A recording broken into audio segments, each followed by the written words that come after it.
Good afternoon. It's good to see you all. So this is the last talk.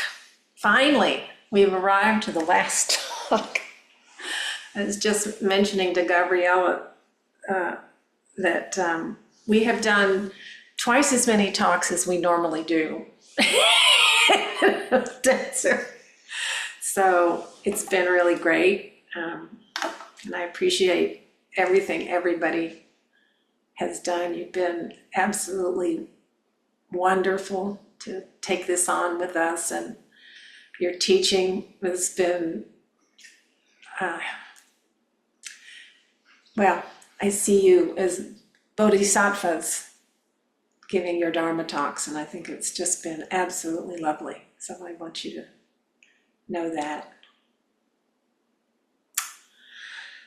Okay, so what I'm going to do now is just kind of go back to where we started from, and then kind of go through the talks and just kind of mention things that kind of stood out to me as either a slightly different perspective from what I've heard, and I just thought was interesting. So that's all I'm going to do, is just bring out those things that I thought were helpful. And so I just want to share that with you. And then the last thing will be something that I learned that just blew me away. So we'll begin. So we'll go back to the original theme of this intensive, and it was the barriers and pathways to enlightened activity. And so the barriers, one might think that the barriers, just from looking at all these teachings we've been looking at, that there are three categories that one might consider as negative, or negative. And they are the three poisons, which greed, hate, and delusion. And from one standpoint, greed, hate, and delusion is where we go with things. We cling on to things, we push other things away, and then we just don't see things as they really are. And that's probably not the way to develop a wholesome life, a happy life, having those.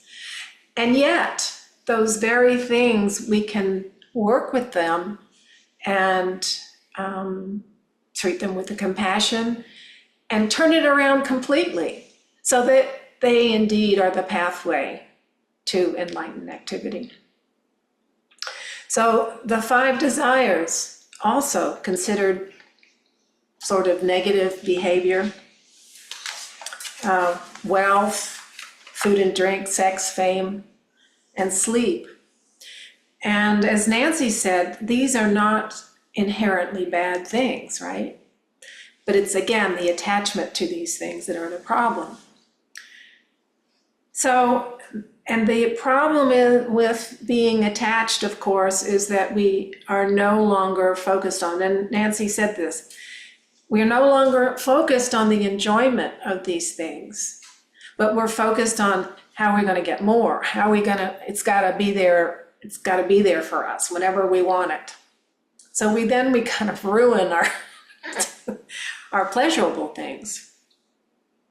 So then we can use compassion for nourishment, to kind of climb out of these things, hopefully. It's one way. The five hindrances, same thing. These are mental states, and Tabrez did a really beautiful job of going through those and looking at the negative and positive aspects of the five hindrances. At first glance, we have lustful desire. We kind of covered that with sex and the five desires. Ill will, hatred, and anger. Gabriella spent some time talking about anger, and a wonderful recitation of the poem by David White. Where do I have that in here? I I think I omitted it. Oh, darn. Anyway, that anger can be the most compassionate. Was that it? Is that it, Gabriella? Was the most compassionate act anger is? Something like that. Anyway, the poem was just completely turned anger on its head, and realizing it's can be used for good too, if you want to look at it that way. Sloth and torpor. So the idea is there's a tendency towards laziness as it is. But in fact, what if we consider what it might be showing us, that perhaps you just need rest. So it's something to consider. It doesn't necessarily mean one or the other. It's something that we need to spend time being mindful. What is really going on here? Do I tuning out, or are we just fatigued? Anxiety, restlessness, and worry. Again, that can be problematic behavior because it takes you out of the present moment because you're in your head spinning on it. But then again, if we look at it as what is the purpose of this anxiety? Is it protecting us in some way? In which that could be a positive thing and something to consider. Does it mean in this circumstance there's some sort of danger that we need to be aware of? Do we need that extra energy to flee or to do something immediate? And part of the thing about anxiety, and all of these, is it takes us out of the present moment. We're just gone. The last one being doubt. Doubt, on the one hand, can really mess you up in terms of not thinking you're good enough, or thinking, just worrying about, am I doing the right thing? Is this the right path for me? You can spin off in that. Again, you're going out of the present moment. But if you, on the other hand, it can help you be honest. Be honest about what you're doing. So it could go either way, depending on if we're being mindful. And the other aspect of not just being honest, but asking questions. Asking questions. What's going on here? What am I really doing? So again, we can ask, are these negative aspects? Well, they can be, or they can be positive, have that positive end if we're being mindful, and can result in enlightened activity after all. So now we go into the positive aspects. Ellen talked about the Four Noble Truths: suffering, origin of suffering, cessation. And she mentioned that the suffering, we convert it into greed, hate, and delusion. Suffering is due to greed, hate, and delusion. She also said, and I thought this was interesting, I hadn't considered it from this angle precisely, but all thoughts, actions, and words that attempt to negate reality actually create the suffering. I'd never really looked at it that way. And the fact that we do it all the time. We're pulling out from the present moment. And unless we pay attention and we find that gap, mind the gap. I know Flint always talked about that in terms of, it's in the fair country of the UK, where they say on the subways, mind the gap, because there's a space between getting off of the car where the rails are and the sidewalk, so you don't fall down between the tracks. So they say, mind the gap. Anyway, we too need to mind our gap, the gap in our thinking and our speaking and our doing, to deal with the situation more effectively and peacefully, to pay attention what's really going on. And over time, with practice, of course, I think we all become aware of this, that there's a gap in time where we notice something, it may take like a month before I figure out, I can't believe I was doing that. And then it'll go down to 3 weeks, and then maybe 2 weeks, and then it may be days, or maybe it'll be the same day.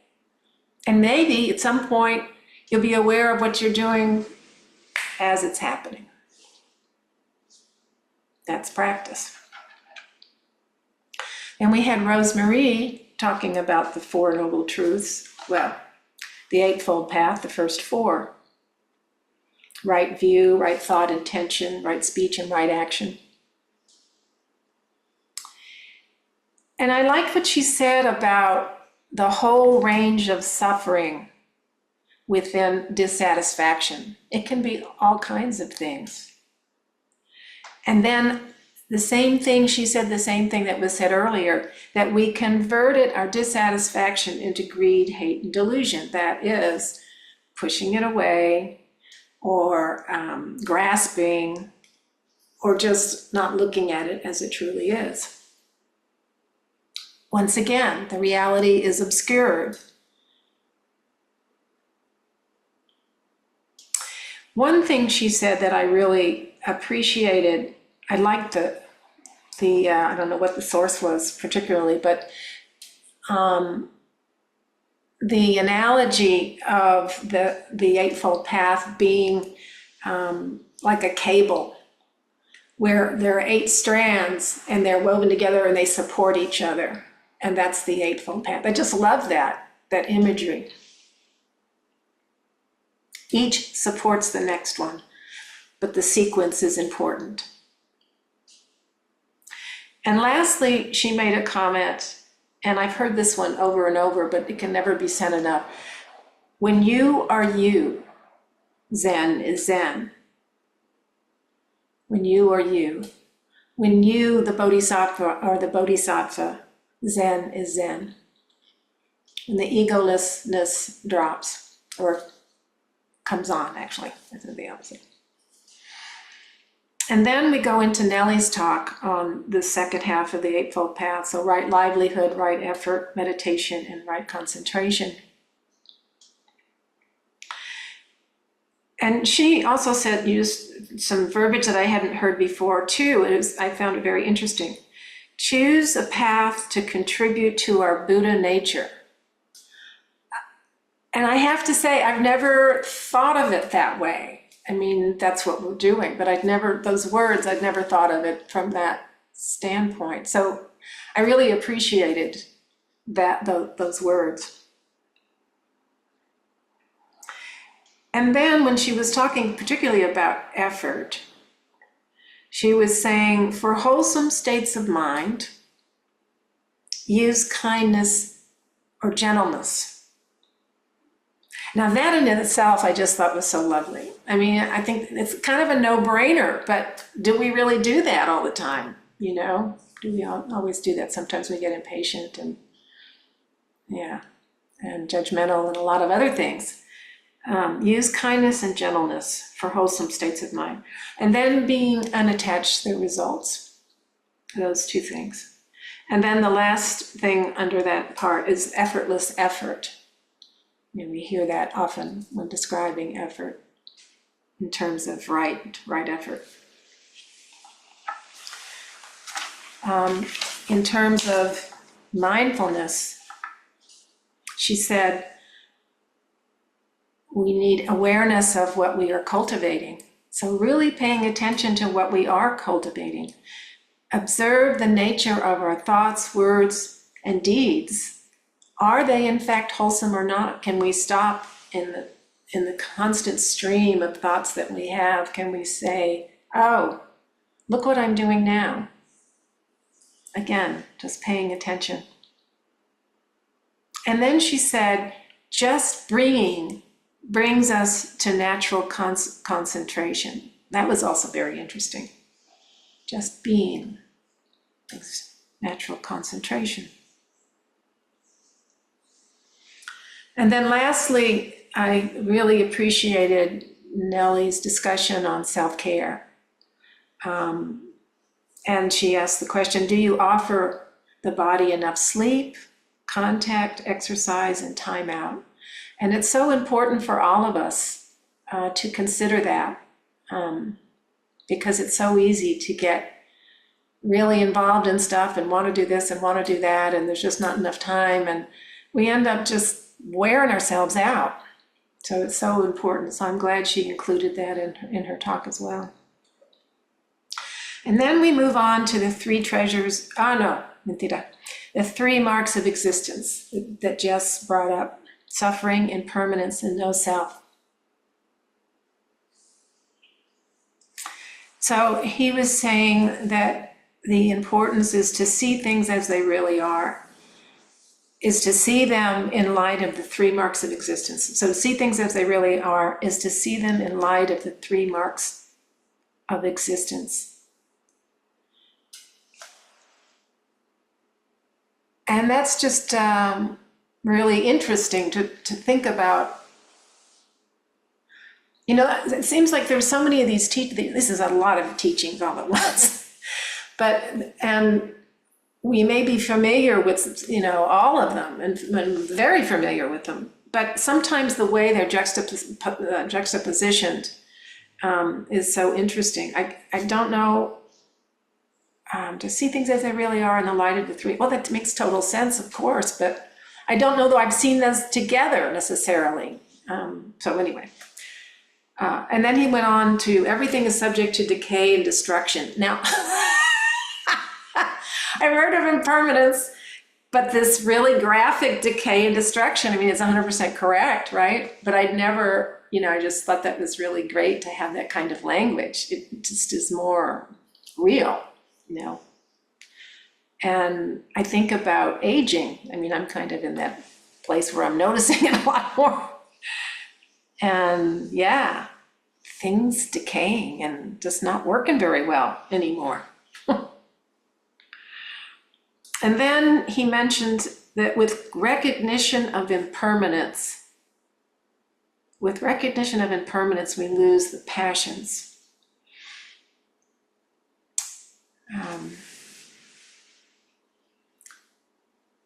Yeah, I think that's kind of interesting too.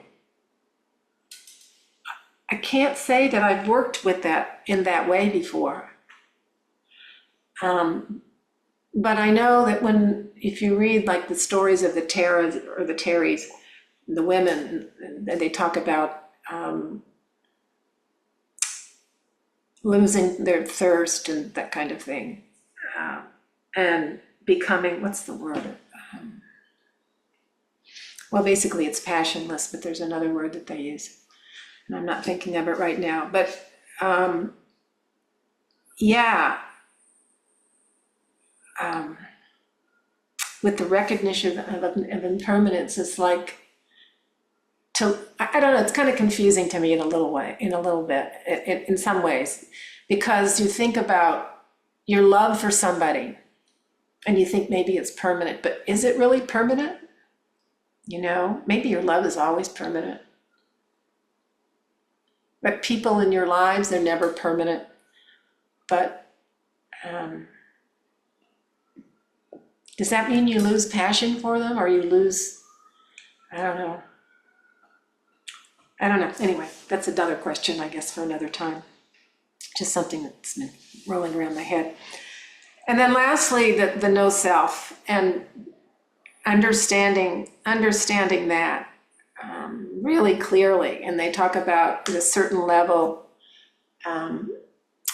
what the Arhats, how they have actually understood and realized no self, egolessness, and no separation.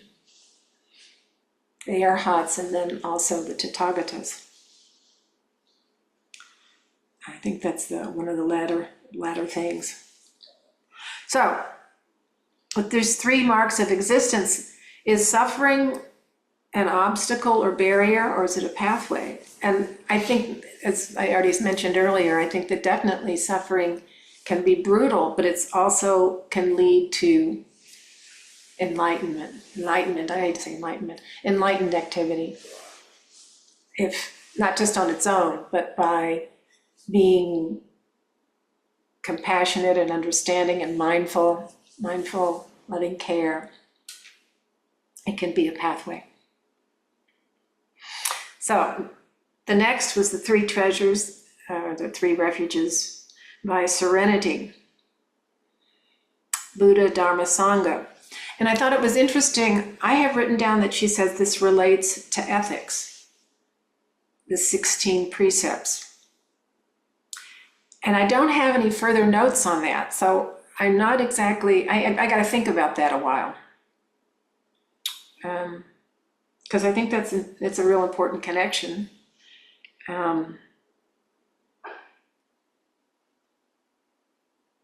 But I'd like to play with it and build it out, because I'm not sure how that goes together exactly.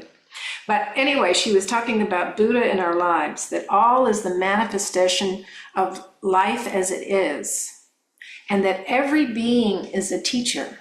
Well, yeah. Everything is a teacher, you know, from the smallest little insect that's running across your floor to, you know, clouds in the sky and the birds in the trees. Everything. And then she made a statement, if I got this right, you are a bodhisattva if living by vow.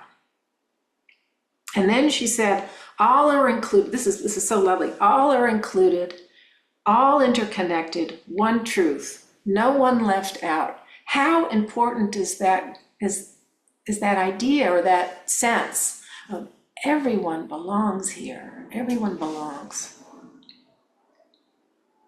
There's so many people that have issues with belonging.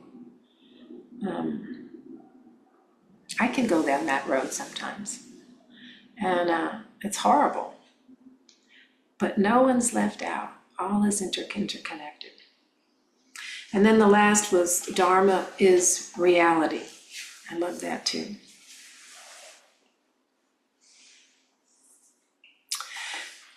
Then we had the 10 precepts with, she's not here today, Jay. So I'll just mention a couple of the comments for these, not all of them, but so I take up the way most of us know what these are, non-harming and so forth. And so I thought it was interesting I take up the way of not taking what is freely given. And she mentioned the mind with abundance. I know Peg was real big on, or is real big probably, on the idea of a mind of abundance, because you can be generous if you see things as abundant. You can get real miserly if you think there's a shortage of things. It's just kind of, I guess, a natural human sort of thing to do. She was talking about not lying, taking up the way of not lying. And I loved when she said, I can exaggerate as well as anybody to create a good story. Now, who doesn't do that, I ask you? I know, I do. Anyway, so it was just great to hear that, you know, to really think about that kind of thing. Is the great story really worth the exaggeration? And then the other is non-toxicating self or other. And then she added a comment to that was, when clarity is lost, authenticity decreases. Well, that makes perfect sense, but I never would have thought of it right offhand. Another one, take up the way of not slandering. The more it is quoted, more people believe it. The more it's quoted, the more people believe it. And that's something to take into consideration when we're talking, you know, that people are really going to believe this thing. And also the aspect of freezing someone into a particular label, and there it sits forever. In the aspect of not praising self over others, even measuring and comparing, center our sense of self over other. This is the issue. We're measuring, comparing, and then we center ourselves somewhere. Are we above or are we below? You know, see where we are in comparison to them. And it's just so, you're not above or below. And then she said something, examine your heart when one is doing that. As far as not being greedy, she was saying that greediness is like the closed fist, it's a possessiveness. And even in, did I put that in there? I didn't put it in there. Oh no, this was in another talk. I'll get to that later. So creating more freedom with getting rid of things. She talked about not being greedy, like when we have our house, like my house is full of stuff that I need to get rid of and just haven't done it yet. Why do we need that stuff? Why do we hold on to it? So also that kind speech arises from a kind mind and compassion. Well, yeah, obviously, but it's really nice to hear that. And lastly, not harboring anger, meeting anger, and I think Gabriella mentioned this too, is meet it with compassion and use it for growth, which is really great. So, lastly, we have the 6 perfections and the Burmese Pure Land nun, who talked about generosity, the precepts, patience, energy, meditation, and wisdom. So, she talked about the 6 perfections are to achieve liberation, specifically, and I've never considered that specifically what they were for. I mean, that they are important and a lot of things, but to achieve liberation. I mean, it makes perfect sense, but I've never considered it that way. And then she talked about giving without expectation. We hear that a lot, but the things that she included in that list was giving of material, knowledge, dharma, emotional support, and loving kindness to someone who is in distress, not creating harm to other animals. I thought that was an interesting thing. I've never seen that before either. The more you give, the more you gain. If this life is blessed, and this goes into the reincarnation stuff, so I don't really think about that kind of stuff too much. But that means your past life, you led a good life during your past life, and that's why you got a blessed one this one time around. So I just thought that was an interesting thing that she said. Bodhisattva's pure heart, patience no matter what, be patient and positive, not just patient, but patient and positive. And then Prajna wisdom specifically is talking about shunyata, or emptiness of all phenomena, and non-duality. So those are the things that I kind of pulled out of what you all said, and I say I was so impressed with all of you guys coming forward the way you have and giving these wonderful talks. There was one other thing that had to do with the phrase of an enlightened activity. So I hope that now we have a better idea of what is enlightened activity after the course of this week.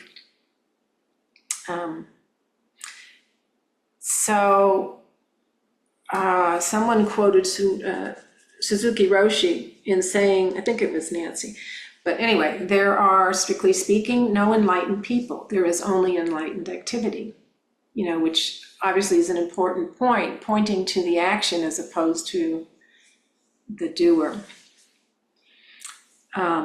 And it can be anybody. And that the key to this kind of enlightened activity is the fact that it seems to be spontaneous, egoless action that occurs in a situation or in a particular situation with certain people, and it involves liberation of something, either of the situation itself or the people themselves. And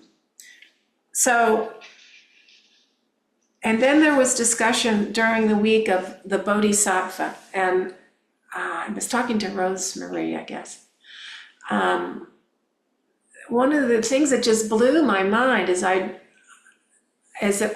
studied about the Bodhisattva and what the vow is and what the characteristics are and so forth and so on.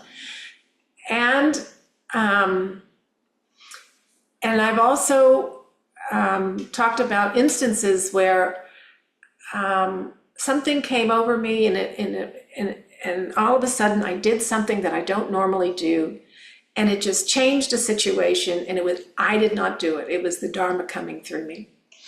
And so Rosemary says, yeah, that was the Bodhisattva. That was your Bodhisattva, right? Anyway, that's what I remember. something. I was agreeing with you that it was the Bodhisattva coming through you. Yeah. And so I was going, no, it's not the Bodhisattva. It's just the Dharma coming through. So there was this, I was kind of arguing with her. And then I realized it's because I had no clue as to what the Bodhisattva is. It is actually that's what it is. It's that spontaneous action, and it's not you. It's absolutely not you. It's not the thinking, it's not the planning, it's not doing good deeds. It's this automatic thing that just happens, and who knows? Who knows why that happens? And it's the same way when I was talking about who makes my drawings. Yeah, it just comes through. I think art is very much that way. For some people, there's a Yeah, whole spectrum. yeah. Well, I'm sure that's true. Yeah. So anyway, that's all I had to say, except for what I want to say about the Bodhisattva is that all of us are vehicles for the Bodhisattva. We're all vehicles, all of us. We're all Bodhisattvas. And it's important to realize that, I think, that's what we are. That's what we are, in fact. So that's all I have to say about this. So if you have any questions or any comments, I would love to hear them.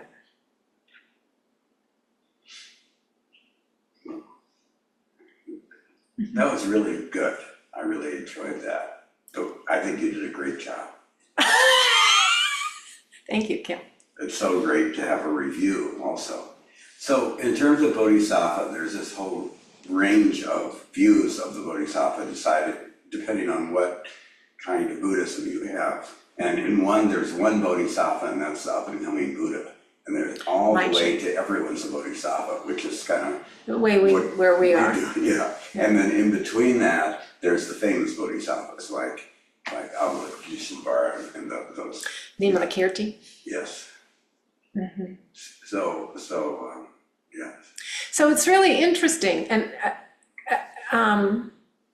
they all play a role in the particular plays, and I guess I just really appreciate, personally, I really appreciate the fact how it's looked at here, because it's so, I don't know, it's so encouraging, and I don't know, just for some reason I really believe it. It's kind of a big B Bodhisattva, like Buddhas is the same way. We're all Buddhas, and then there was a Buddha, and then there. Yeah. Kind of thing. Yeah. I think so too. Okay. Gabrielle. Yeah, just to say thank you for everything. It was a surprise in the beginning. I was just like, what?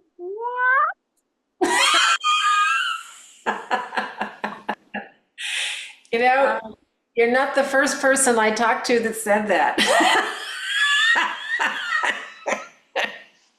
Yeah. Feels like such a big thing, at least for me. I was so nervous of trying to do a good talk, to offer something that can be of benefit, and also it's been so lovely to hear each one, and it's been such a sweet, like, I think between all of us, we created such a gentle and sweet field and awareness and way of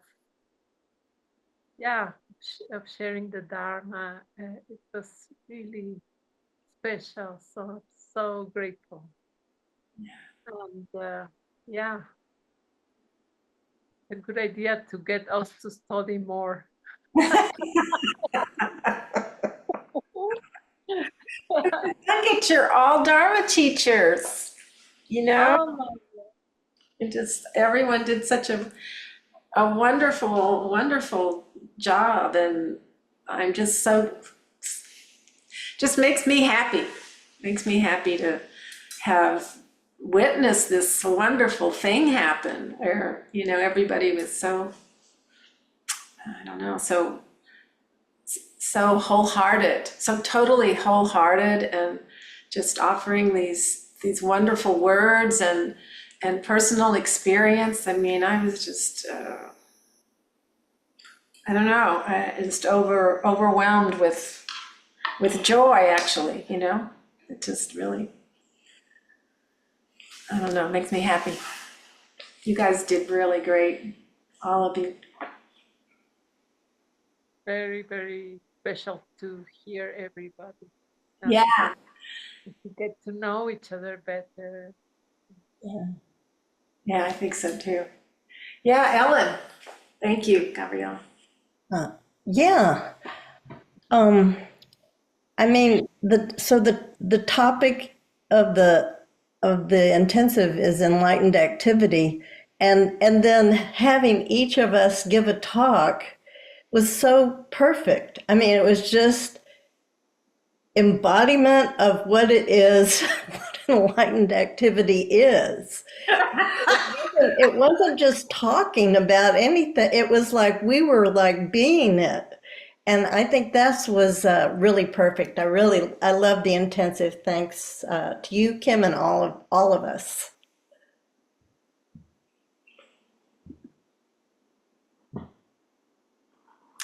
Yeah, Rosemary. Yeah, I want to thank you, Laurie and Kim, for, I think it was a big risk to just put it out there on a Wednesday before it started on Sunday. And so, like, I thought it took a lot of courage to do that and think that you were still going to have participants on Sunday. Well, some didn't know, so. Right, exactly. And yeah, I agree with Gabrielle and Ellen. It was just, I felt a sense of intimacy with this little group that I've never felt before in an intensive. And I think it was because of the way that we each prepared something and shared something in our own ways, each of us, in our own voices. And yeah, several people I'd never heard, present something like this before. And yeah, it just created an intimacy. That's for me, the bottom line. And I was even thinking out loud, I'd like to stick with this group, like, more. Like, this group is like so lovely, what has happened in this week. So thank you so much for having the courage to put it out there. Yeah, I think maybe, I don't know, this may be a part of it. There was a lot of vulnerability.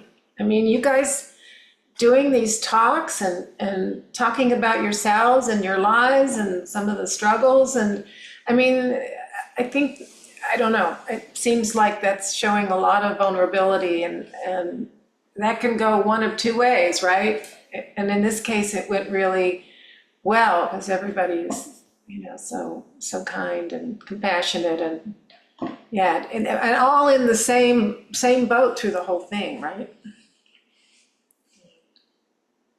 So I applaud all of you, truly.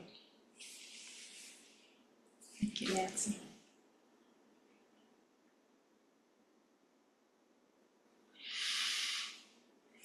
Well, It's 18 minutes before tea, oh, okay. but tea says time flexible. Oh, very good, okay. So do we want to do tea now? We could do tea, could we do it for, it was going to be for 25 minutes, so we could do it till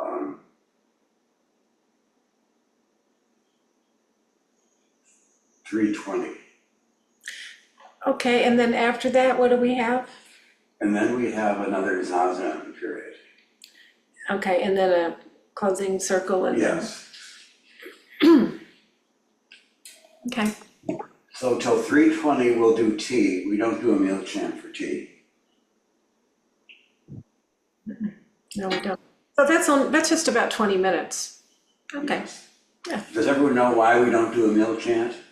It's not a meal.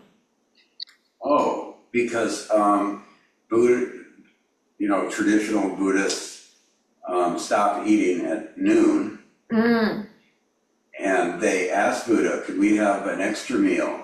And he said, no, that would be too much of an imposition on the people who give to you. So we pretend like we're not having a meal. There, our tea. So keep it secret. all righty then. Okay, so we'll retire for tea and be back at, 3:20?